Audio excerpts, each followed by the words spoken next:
Assalamualaikum warahmatullahi wabarakatuh. Innal hamdalillah nahmaduhu wa nasta'inuhu wa nastahdihi wa na'udzu billahi min shururi anfusina wa min sayyiati a'malina. May yahdihillahu fala mudilla lahu wa may yudlilhu fala hadiya lahu. Asyhadu an la ilaha illallah wahdahu la syarika lahu wa asyhadu anna Muhammadan 'abduhu wa rasuluhu la nabiyya ba'dahu. Ya ayyuhalladzina amanu taqullaha ittaqullaha haqqa tuqatih wa la tamutunna illa wa antum muslimun.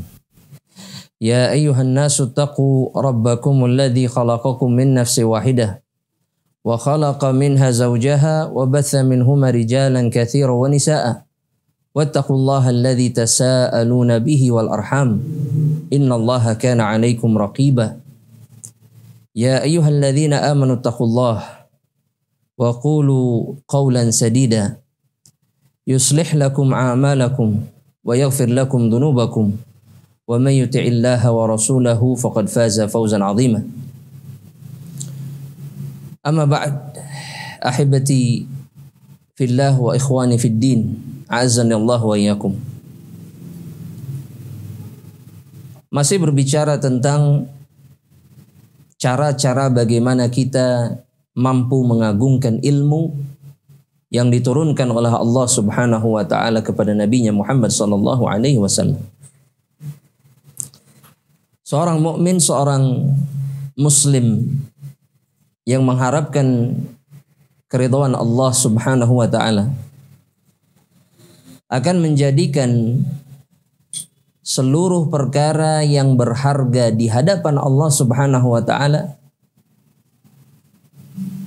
seluruh perkara yang dicintai oleh Allah dan diridainya, mereka akan menjadikan semua itu di dalam hati mereka. Yang membakar semangat mereka untuk bisa terus menerus meskipun letih, meskipun didera oleh segala macam rasa sakit, untuk tetap melanjutkan perjalanan, mendapatkan kemuliaan dari Allah Tabaraka wa Ta'ala. Oleh karenanya tidak aneh ketika kita menyaksikan salafun salih, para pendahulu kita yang saleh, mampu memberikan beban yang begitu berat kepada jiwa dan juga tubuh mereka. Mereka sanggup berletih-letih. Karena apa? Karena Allah Subhanahu wa ta'ala. Karena mereka tahu apa yang mereka cari. Al-Imam Sufyan Ats-Tsauri jamaah rahmatullahi Allah Subhanahu wa ta'ala memberikan gambaran kepada kita tentang manusia-manusia yang mulia di sisi Allah Subhanahu wa taala, dan semua itu karena mereka memuliakan Allah. Karena mereka memuliakan, mengagungkan seluruh perkara yang dicintai oleh Allah Subhanahu wa taala. Al-Imam Sufyan Ats-Tsauri, saya ulangi, Al-Imam Sufyan Ats-Tsauri, sebagaimana yang dinukil oleh Al-Imam Ibnul Qayyim dalam kitabnya Madarijus Salikin. Kata beliau, ahibati fillah, a'azzul khalqi khamsatu anfus. Makhluk Allah yang paling mulia, makhluk Allah yang paling mulia di hadapan Allah, ada 5 macam manusia atau ada 5 macam jiwa, kata beliau. Dan kata para ulama, seluruh manusia yang akan disebutkan oleh beliau rahmatullahi ta'ala alaih adalah manusia-manusia yang mengagungkan Allah dan seluruh perkara yang dicintai oleh Allah. Yang pertama, kata beliau, alimun zahid, seorang alim yang zuhud di dunia, yang tidak memiliki keterikatan dengan dunia. Dia lebih mengagungkan apa yang diberikan oleh Allah kepada dirinya berupa ilmu. Karena tidak akan bergabung antara dua perkara, yang satu mulia, yang satu dicintai, dengan perkara yang lainnya yang rendah dan tidak dicintai oleh Allah Subhanahu wa taala. Dunia adalah tempat yang tidak disukai. Dunia bukan tempat tinggal orang-orang yang mulia. Oleh karenanya, alimun zahid, alim yang zahid, yang zuhud, itu adalah di antara makhluk Allah yang paling dicintai. Yang pertama, yang paling mulia di hadapan Allah. Yang kedua, faqihun sufi. Tulis, faqihun sufi. Dalam istilah ulama terdahulu, kata sufi itu biasanya disematkan kepada orang-orang yang memang banyak melakukan ibadah kepada Allah. Jadi berbeda, ya konteksnya berbeda dengan apa yang dikenal di zaman ini. Maka jangan disamakan. Bukan berarti beliau adalah sosok yang membenarkan apa yang dilakukan orang-orang sufi di zaman ini, tidak. Tapi yang dimaksud dengan sufi adalah seorang faqih, orang yang faham agama dan kemudian dia mengamalkan apa yang dia fahami. Abid. Dan itulah yang membuat dia kemudian mulia di hadapan Allah Subhanahu wa taala. Kemudian yang berikutnya, yang ketiga, ghaniyun mutawadhi'. Orang kaya yang tawadhu. Orang yang diberikan rizki yang berlimpah oleh Allah Subhanahu wa taala, tapi dia tidak pernah merasa lebih baik, lebih besar dari siapapun, dari hamba-hamba Allah Subhanahu wa taala yang lainnya. Dan ini perkara yang sangat dicintai oleh Allah. Kata Rasulullah SAW, "Ma tawadha'a lillahi ahadun illa rafa'ah." Tidak ada satu orang pun yang tawadhu, dia bersikap tawadhu di hadapan makhluk-makhluk Allah yang lainnya, kecuali Allah akan meninggikan derajatnya. Allah suka dengan manusia yang seperti ini. Dan itu dilakukan orang kaya, orang yang punya potensi untuk sombong, tapi dia lebih memilih perkara yang jauh lebih agung daripada apa yang diberikan oleh Allah kepada dirinya berupa harta. Itu tawadhu. Makanya dia adalah di antara manusia yang paling mulia di hadapan Allah. Kemudian yang berikutnya adalah faqirun syakir. Orang fakir tapi dia tetap bersyukur kepada Allah Subhanahu wa taala. Bukan hanya sekedar bersabar. Orang yang sedang kesulitan bersabar.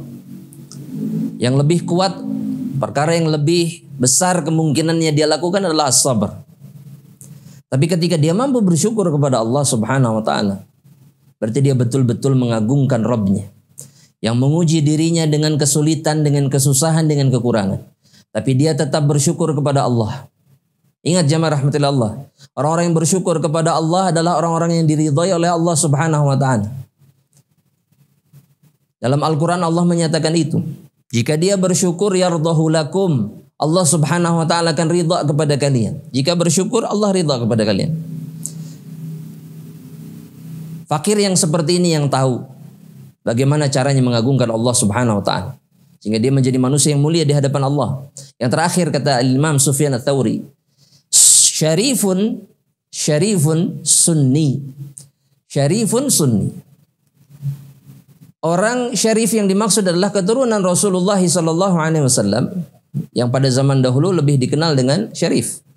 Tapi dia sunni.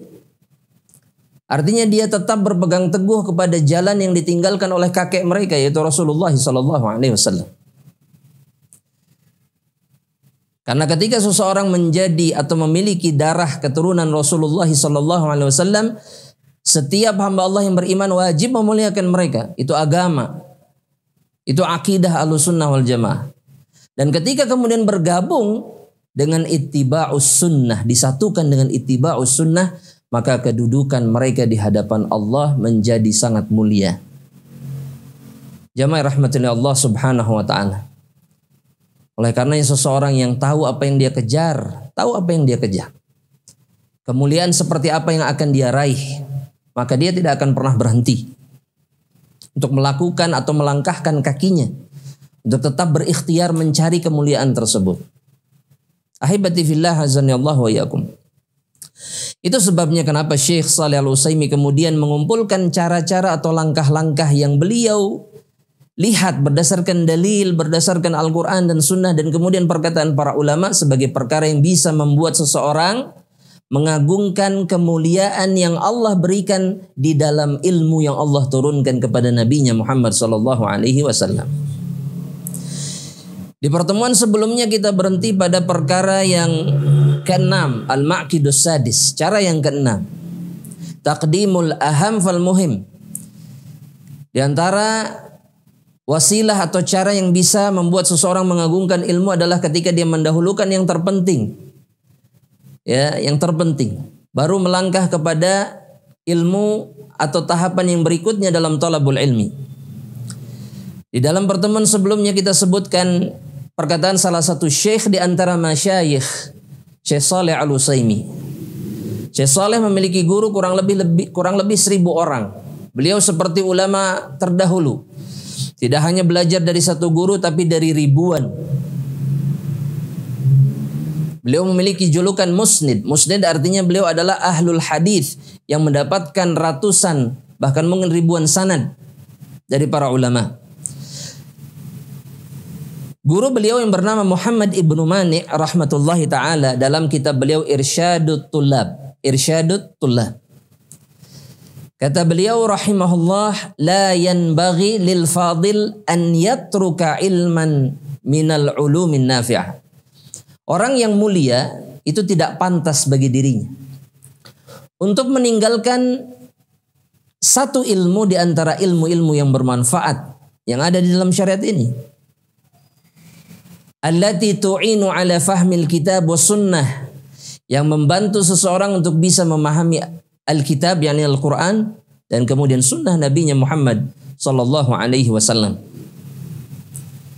Apapun itu. Idza kana, kata beliau, idza kana ya'lamu min nafsihi quwwatan ala ta'allumihi, jika seseorang menemukan kekuatan bahwasanya dia mampu mempelajari ilmu tersebut,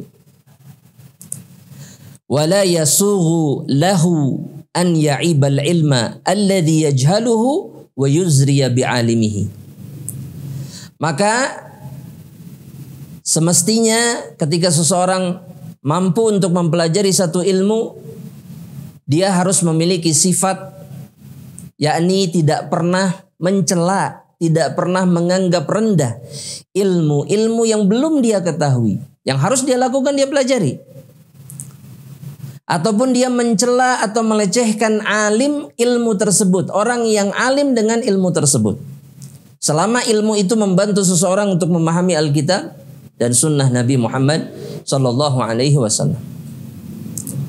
Sebagian orang menganggap misalkan mempelajari ilmu tajwid misalkan, itu perkara yang tidak terlalu perlu misalkan. Tidak tahu pun tidak ada masalah.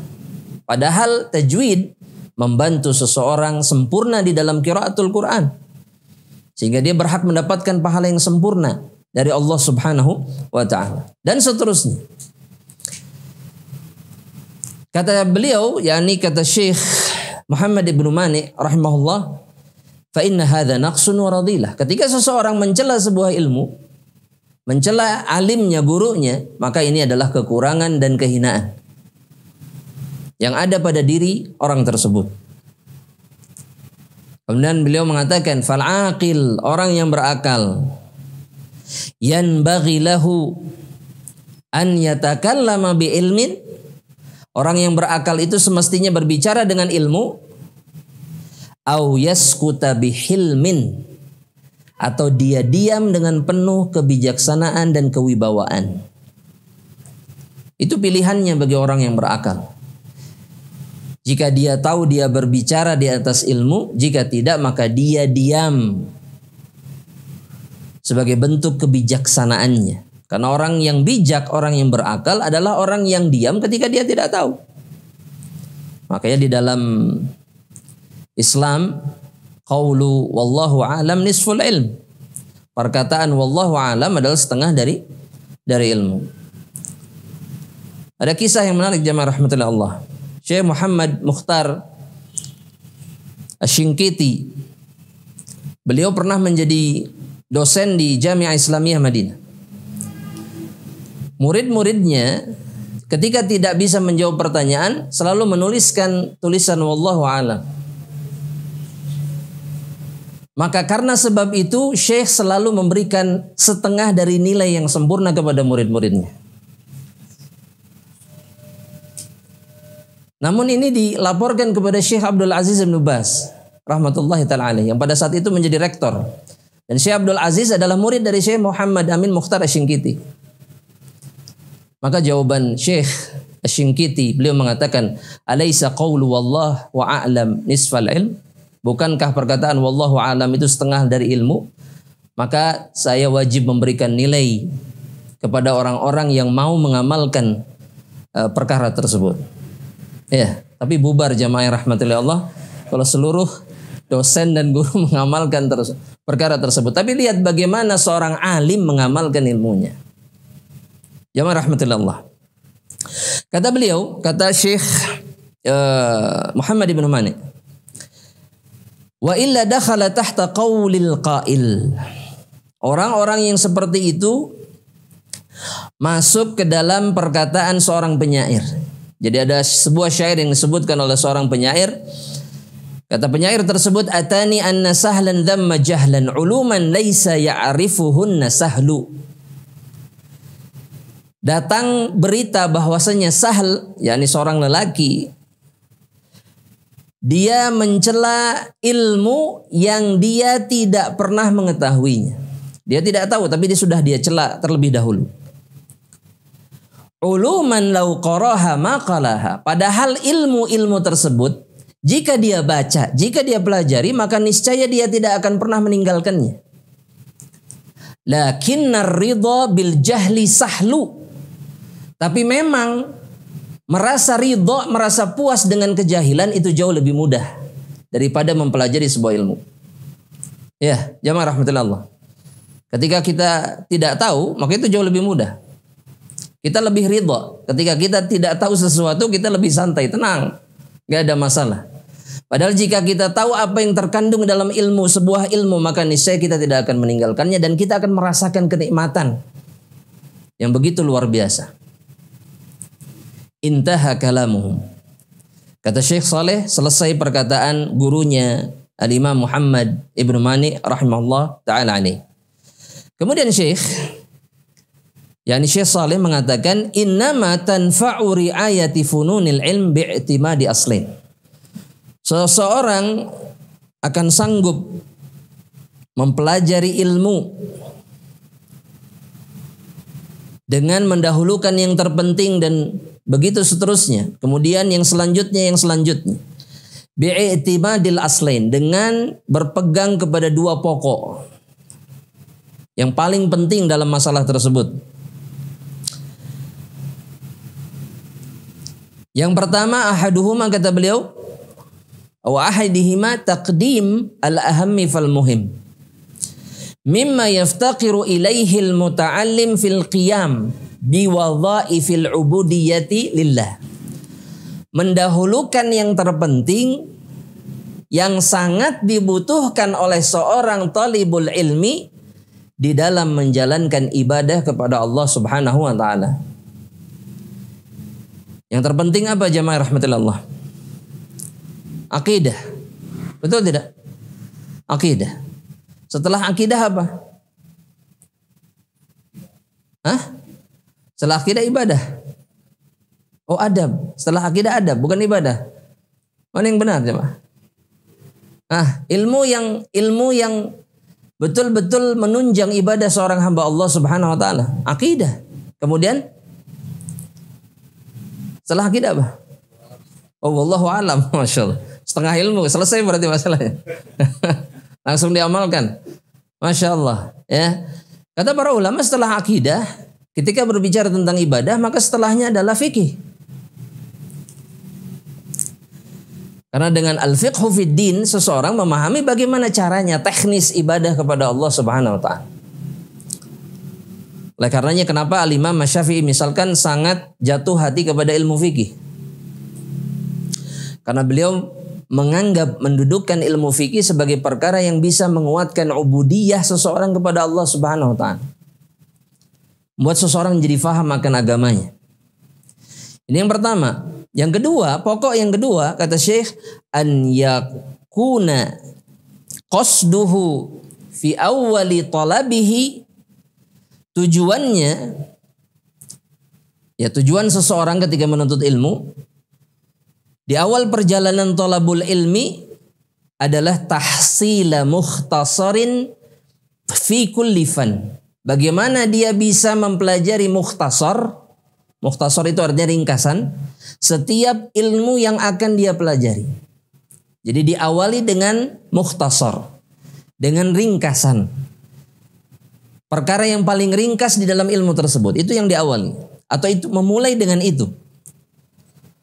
Kata Syekh, hatta idza stakmala anwa'al ulumin nafi'ah. Sampai dia bisa atau mampu menyempurnakan atau mengumpulkan berbagai macam ilmu-ilmu yang bermanfaat. Jadi setiap ilmu yang dipelajarinya mulailah dengan ikhtisar, dengan mukhtasar. Pertanyaannya sekarang jamaah rahmatullah Allah subhanahu wa ta'ala. Mukhtasar yang seperti apa tuh, dalam ilmu apa yang kita harus ambil terlebih dahulu? Jamaah. Dalam ilmu akidah. Kemudian setelah akidah, fikih. Setelah fikih, apa jamaah? Setelah fikih apa?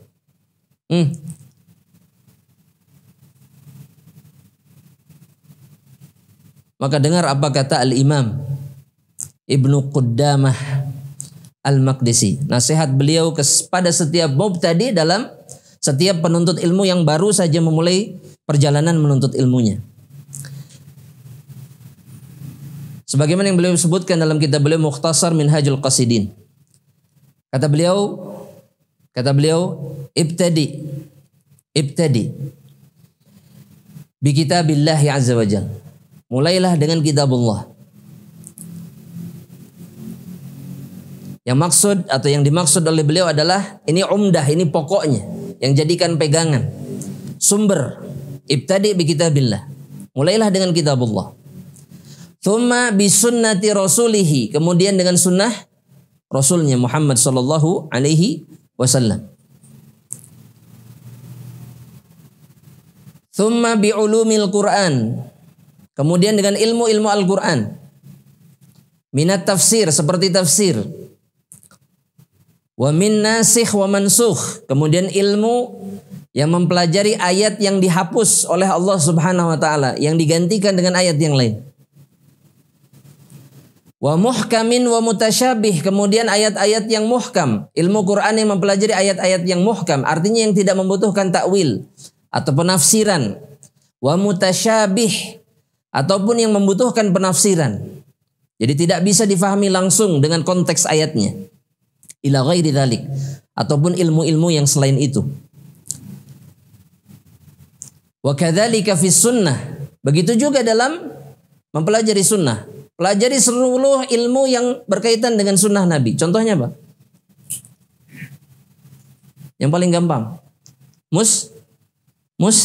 Mustalah hadis. Kemudian ilmu apa lagi? Yang berkaitan dengan hadis. Mustalah hadis. Ilmu yang berbicara tentang rijal misalkan, tentang para perawi hadis. Atau jarah wa ta'dil, bagaimana kita memperhatikan kedudukan seorang perawi hadis dan seterusnya. Pelajari semuanya. Kemudian kata Al-Imam Ibnu Qudamah, "Tsumma ishtaghil bil furu' wa usulul fiqh." Kemudian sibukkan dirimu dengan cabang-cabang agama Allah dan juga usulul fiqh, dengan ilmu usul al-fiqh. Kemudian nasihat beliau seperti ini jamaah rahmatillah Allah subhanahu wa ta'ala. La tastaghrik, kata beliau, jangan habiskan umraka fi fannin wahidin minha. Jangan habiskan umurmu dalam salah satu ilmu saja. Fa innal ilma katsir, kata beliau, karena ilmu itu banyak. Wal umra qasir, tapi umur yang dimiliki oleh seseorang singkat. Beliau sedang menasehati para talibul ilmi yang sungguh-sungguh. Ya, bukan seperti kita yang betul menghabiskan waktunya untuk menuntut ilmu. Ini nasihat beliau. Jika saja orang yang menuntut ilmu fokus dalam menuntut ilmu, itu disebut umur sedikit, ilmu banyak, maka jangan habiskan waktu di satu ilmu, supaya semua ilmu itu kita mendapatkan faedahnya.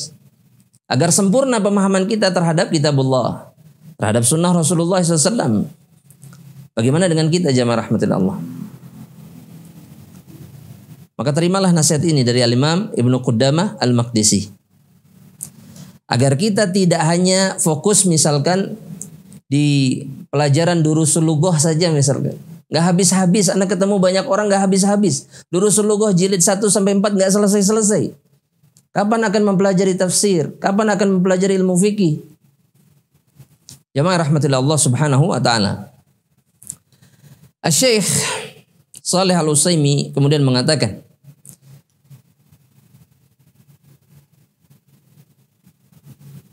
kata beliau, jamaah rahmatillah Allah subhanahu wa ta'ala, nazara ila ma wafaqa tab'uhu minha atau tab'ahu minha. Seorang penuntut ilmu harus melihat tabiat yang dia miliki itu lebih condong kepada ilmu yang mana. Ini di awal perjalanan menuntut ilmu. Wa anasa min nafsihi qudratan alaih, agar dia bisa memberikan porsi kemampuannya untuk mempelajari ilmu tersebut.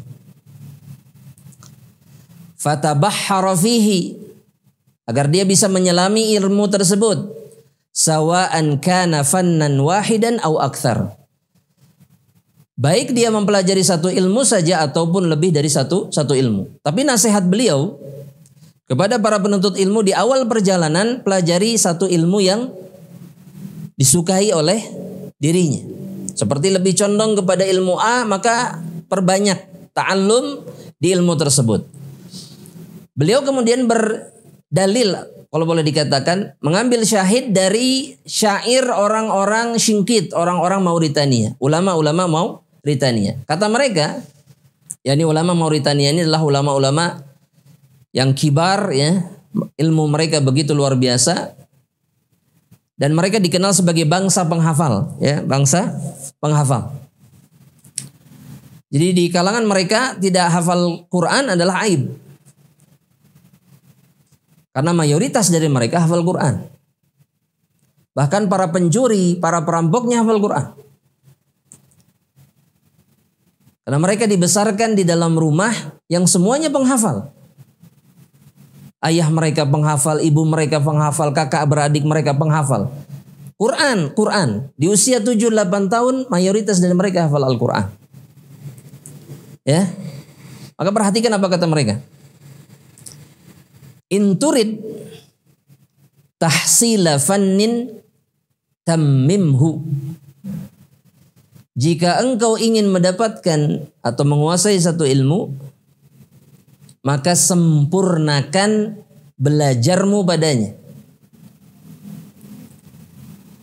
An siwahu qablal intihaimah. Jangan pelajari yang selainnya sampai engkau mendapatkan kesempurnaan di dalamnya.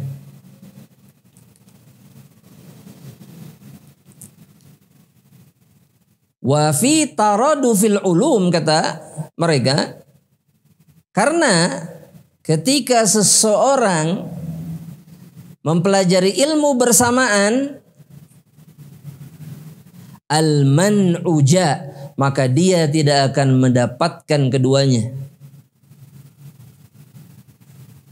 Kata mereka, intau amanis tabaqa lan yakhruja. Karena seperti pepatah mengatakan, kata mereka, jika dua anak kembar ingin keluar bersamaan, maka tidak ada satupun di antara mereka yang bisa keluar. Maka permisalan ini adalah permisalan yang benar. Kata Syekh Saleh setelah menyebutkan syair tersebut, man arafa min nafsihi qudratan, barang siapa yang merasa dirinya punya kemampuan, alal jam'i jama'. Kalau dia mampu mengumpulkan dua ilmu atau lebih bersamaan, dia mampu menyelesaikan semuanya, maka gabungkan, kata Syekh. Tapi kata Syekh, kanat haluhu istina'an minal umum. Keadaan orang yang seperti ini adalah pengecualian. Hanya orang-orang tertentu. Jamaah rahmatillah Allah. Seperti Al-Imam An-Nawawi dalam satu hari mempelajari 6 ilmu sekaligus. Subuh, pagi, siang, sore, maghrib, isya. Setiap hari. Itu sebabnya kenapa ilmu beliau begitu luar Luar biasa. Ahibati fillah azanillahu wa iyyakum. Syekh kemudian berpindah kepada al-ma'qid as-sabi', kepada poin yang ketujuh. Di antara perkara yang bisa membuat seseorang mengagungkan ilmu, kata beliau, adalah al-mubadaratu ila tahsilihi. Bersegera untuk bisa menuntut dan mendapatkan ilmu. Bersegera. Wa ghtinami sinnis siba wasyabab. Dan kemudian memanfaatkan, mengambil kesempatan sebanyak mungkin di usia kecil ataupun di usia remaja untuk menuntut ilmu. Tidak ada khilaf di antara para ulama bahwasanya menuntut ilmu di waktu muda itu jauh lebih mudah dan lebih cepat dan lebih tahan lama. Lebih banyak kebaikan yang muncul darinya.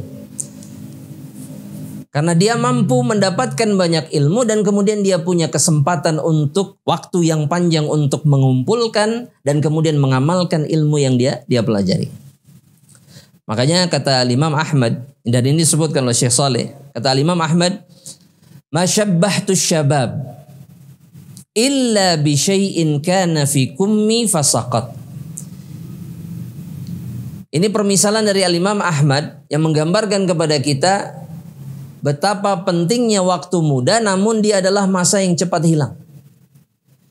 Jarang dimanfaatkan oleh seseorang. Kata beliau begini, "Aku menyerupakan masa muda itu sama seperti sesuatu yang menempel di lengan bajuku. Apapun yang jatuh ke lengan baju, kemudian dia jatuh. Dia menempel sementara, tapi kemudian tidak lama dia jatuh dan hilang. Masa yang sering disia-siakan oleh kebanyakan kaum muslimin. Tapi pertanyaannya jamaah rahmatillah Allah, apakah menuntut ilmu itu hanya di masa muda saja? Hah? Syekh? Tidak. Di masa apa? Di semua masa. Sampai kita diwafatkan oleh Allah Subhanahu wa taala. Apa dalilnya? Apa dalilnya?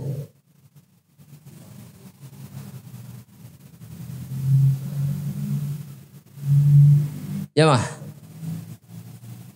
Ada dalil dari Al-Quran? Kata para ulama ada. Surat Al-Hijr ayat yang ke-99, ayat yang terakhir. Apa kata Allah Subhanahu wa taala?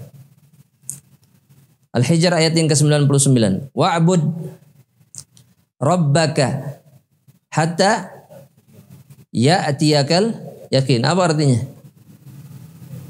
Dan beribadahlah kepada Allah. Dan talabul ilmi ibadah atau bukan? Ya. Ibadah. Hatta sampai ya'tiyakal yakin, sampai datang kematian kepada kalian. Satu. Dan kemudian Al-Imam Al-Bukhari berdalil di dalam sahihnya dengan ta'allum ba'dus sahaba atau ba'dis sahaba, dengan belajarnya sebagian sahabat fi sinnil kibar, di usia dewasa mereka. Contoh siapa misalkan? Bismillahirrahmanirrahim. Siapa contohnya? Abu Bakar As-Siddiq radhiyallahu taala anhu. Berapa usianya ketika menjadi umat Nabi Muhammad sallallahu alaihi wasallam? Cuman beda berapa tahun? 2 tahun.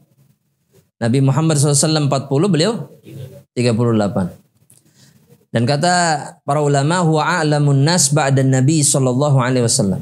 Dan beliau kemudian menjadi manusia yang paling alim setelah Rasulullah sallallahu alaihi wasallam. Begitu juga dengan Umar ibn al-Khattab. Umar ibn al-Khattab usianya ketika masuk Islam berapa tahun? Kurang lebih 30 tahunan, sudah tidak muda lagi. Meskipun masih masuk ke dalam daerah pemuda kalau dalam Islam. Karena usia muda itu, pemuda itu sampai usia berapa? 40. Jadi kalau antum usia 40 ya masih muda, pemuda.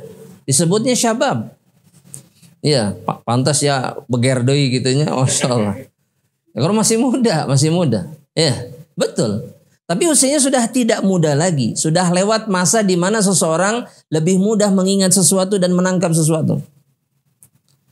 Bahkan sebagian ulama, tulis jemaah, sebagian ulama menganggap bahwasanya belajar di usia tua itu diantara perkara yang mustahab.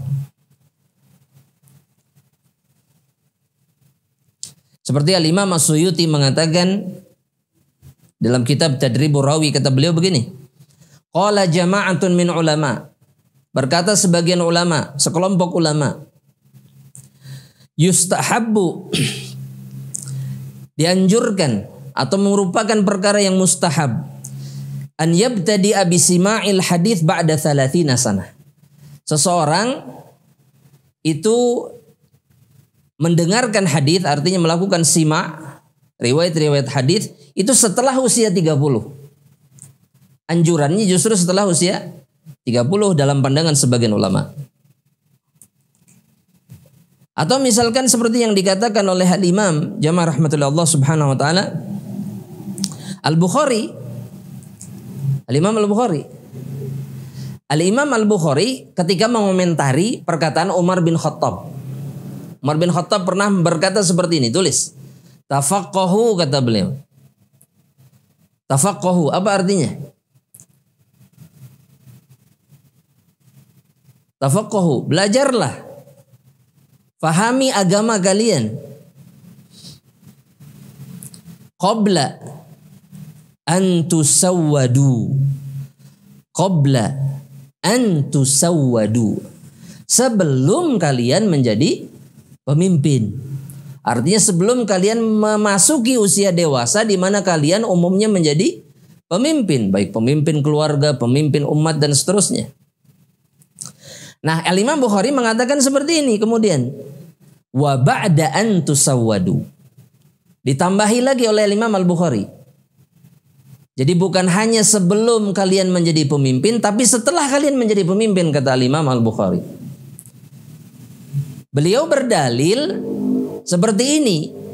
Wa qad ta'allama ashabun Nabi sallallahu alaihi wasallam. Sahabat Nabi, yakni para sahabat Nabi itu sudah belajar, mereka belajar maksudnya fi kibari sinnihim.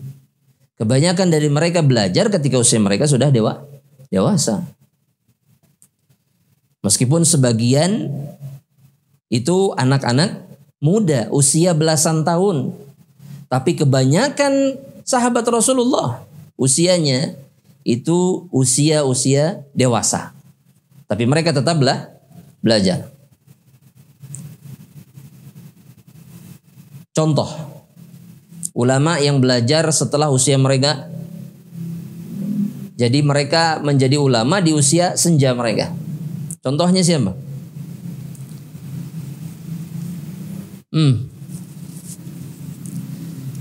Siapa jemaah?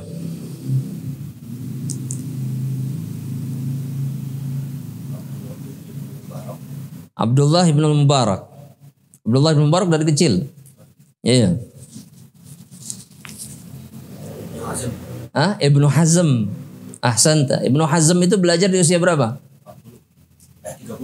30 tahun. Memasuki usia 30 tahun baru belajar. Kemudian jadi alim tidak? Jadi alim. Kemudian Ibnu Aqil. Tulis Ibnu Aqil. Siapa Ibnu Aqil? Ulama. Ya ulama jelas. Siapa?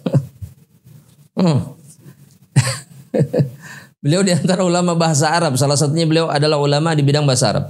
Kata beliau, inni la ajidu ladzatat talab wa ana ibnu 80 ashad mimma ajidu wa ana ibnu 40. Kata beliau, saya merasakan kelezatan talabul ilmi jauh lebih besar, jauh lebih nikmat di usia 80 tahun dibandingkan ketika saya masih berusia 40 tahun. Artinya beliau masih menuntut ilmu di usia berapa? 80. Alhamdulillah. Kita masih usia 40-an. Oh ya 40-an lah. Yang lebih muda banyak. Ya, lebih muda dari 40 banyak. Alhamdulillah. Ibnu Aqil 80 tahun. Dan kemudian jamaah rahmatillah Allah, Al-Imam Adz-Dzahabi ya, itu menukilkan salah seorang murid di antara murid ya, seorang alim yang besar dari madhab Malikiyah, meskipun beliau tidak sempat berjumpa dengan Imam Malik karena beliau belajarnya terlambat. Namanya jamaah rahmatullah Asbagh Ibnul Faraj. Asbagh Ibnul Faraj. Nama yang insyaallah nggak pernah kita dengar. Asbagh Ibnul Faraj. Beliau adalah ulama besar madhab Malikiyah dan mufti Darul Misriyah. Beliau adalah mufti di negeri Mesir pada zamannya. Kata Al-Imam Adz-Dzahabi, talabal ilma wa huwa syabun kabir. Beliau menuntut ilmu dalam kondisi beliau adalah syabun kabir. Kata syabun kabir biasanya dinisbatkan kepada orang yang usianya mencapai 40 tahun. Itu disebutnya apa? Syabun kabir. Pemuda tapi besar. Masih disebut pemuda tapi sudah dewasa. Itu sudah atau baru mulai menuntut ilmu. Tapi kemudian beliau menjadi alim. Menjadi ulama. Sehingga tidak ada alasan bagi setiap dari kita untuk tidak menuntut ilmu karena usia. Yang jadi masalah adalah hati yang tidak sadar apa yang sedang dikejar di dalam talabul ilm. Semua orang lupa ketika menuntut ilmu yang dikejarnya surga, jannah. Bukan biar disebut alim dan seterusnya, bukan, tapi jannatullah, surganya Allah. Jika seseorang sadar apa yang dia kejar, sekali lagi dia tidak akan pernah beristirahat. Makanya Imam Ahmad ketika ditanya mata roha, kapan istirahat? Karena Imam Ahmad tidak pernah lepas dari tangannya pena yang digunakan untuk menulis. Inda awwali khutwatin fil jannah. Ketika langkah pertama masuk ke dalam surga Allah Subhanahu wa taala. Ila mata, dalam pertanyaannya ila mata ma'al mahbarah, sampai kapan? Sampai kapan bawa-bawa tempat tinta itu sampai kapan ya Imam Ahmad? Ma'al mahbarah ilal maqbarah. Dengan tempat tinta ini saya akan bawa sampai kapan? Sampai saya dimasukkan ke dalam kuburan, ke liang lahat, baru saya selesai menulis. Karena mereka tahu apa yang sedang mereka kejar. Maka jamaah yang dirahmati oleh Allah Subhanahu wa taala, jangan sia-siakan kesempatan yang diberikan oleh Allah Subhanahu wa taala. Mungkin kita merasa masa kita sudah lewat. Karena usia kita terus bertambah. Ini tidak munasib, urusan kita banyak dan seterusnya. Kalau begitu keadaannya, jangan sia-siakan keadaan anak-anak kita. Mereka masih punya kesempatan untuk bisa menuntut ilmu dengan benar, dengan baik. Tugas kita menjaga perjalanan thalabul ilmi mereka. Al-Imam Al-Hasan Al-Basri mengingatkan kita. Kata beliau, dan ini disebutkan oleh Syekh Shalih Al-Utsaimin dalam kitabnya, an ilmu fis sighar. Ilmu ketika kecil, ketika diajarkan, ditanamkan dari kecil, kan naqshi 'alal hajar. Itu seperti mengukir di atas batu.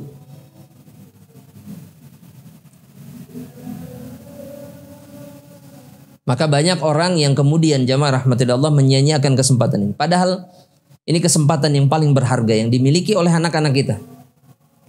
Mereka punya hak. Mereka punya hak dan itu kewajiban kita. Untuk memberikan kepada mereka hak mereka untuk bisa mendapatkan ilmu yang benar. Ilmu yang membawa mereka ke dalam surga Allah Subhanahu wa ta'ala. Itu sebabnya kenapa para ulama mereka hafal Quran di usia kecil 4 tahun, 5 tahun. Bukan semata-mata karena mereka cerdas. Tapi orang tua mereka memberikan hak mereka. Yang dikenalkan pertama kali bukan nyanyian. Tapi Al-Quran. Yang diperkenalkan pertama kali kepada mereka yang dibuat oleh orang tuanya agar mereka cinta kepada sesuatu itu ilmu. Bukan yang lain. Yang membuat mereka mengagungkan Allah. Mencintai Rasulullah SAW. Kita akan ditanya oleh Allah jemaah. Kita akan ditanya. apa yang sudah kita lakukan kepada anak-anak kita. Jamaah rahmatillah Allah Subhanahu wa taala, kita cukupkan sampai di sini jamaah rahmatillah Allah. Semoga Allah mudahkan perjalanan kita untuk membahas kitab ini di pertemuan berikutnya insyaallah. Dan semoga Allah menjadikan kita manusia-manusia yang mampu memanfaatkan kesempatan yang diberikan oleh Allah tabaraka wa taala untuk melakukan kebaikan. Wallahu ta'ala alam. Kita tutup dengan doa kafaratul majlis. Subhanakallahumma wa bihamdika asyhadu an la ilaha illa anta astaghfiruka wa atubu ilaik. Assalamualaikum warahmatullahi wabarakatuh.